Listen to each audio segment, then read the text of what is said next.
Нуржан Мусаева, ветеран труда, имеет множество заслуженных наград. Несмотря на свой возраст, сегодня она полна сил и энергии. Уйдя на пенсию, она не перестала работать. Наоборот, домашние заботы полностью увлекли ее.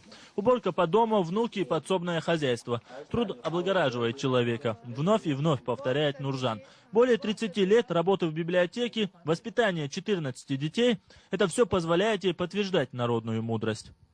قال خاطر غاش نجور تاغور يو حاضر هي تراس ببيلن هي داسي لا خلادات أقمصه هما أصله هي ذكيه بوق ببيش بوق تبيشي دوزن هما غريات شين هما غريات دوزن خزمكش عما بش بوق بش نيا لجوا هم تلجواش شاليش خزد مشتر إش تخيل يفتق. Чествовали сельских тружеников в районном доме культуры, где присутствовала и наша героиня. В актовом зале можно увидеть и доярок, и механизаторов. Специально для них Центр народного творчества приготовил концертную программу. Сцена была собрана в традиционном национальном колорите.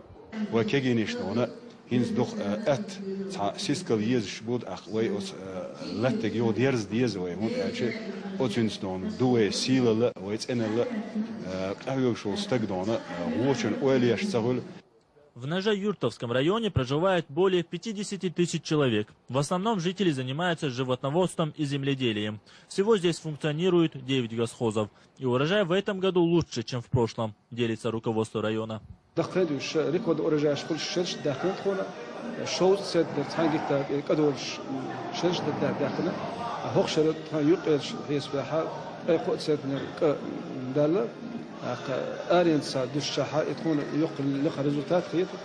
Нуржан Мусаева сегодня была одной из тех, кого награждали и чествовали, подчеркивая заслуги не только перед районом, но и перед всей республикой, той работой, которую они выполняли на протяжении многих лет, порой забывая о себе и своих собственных интересах.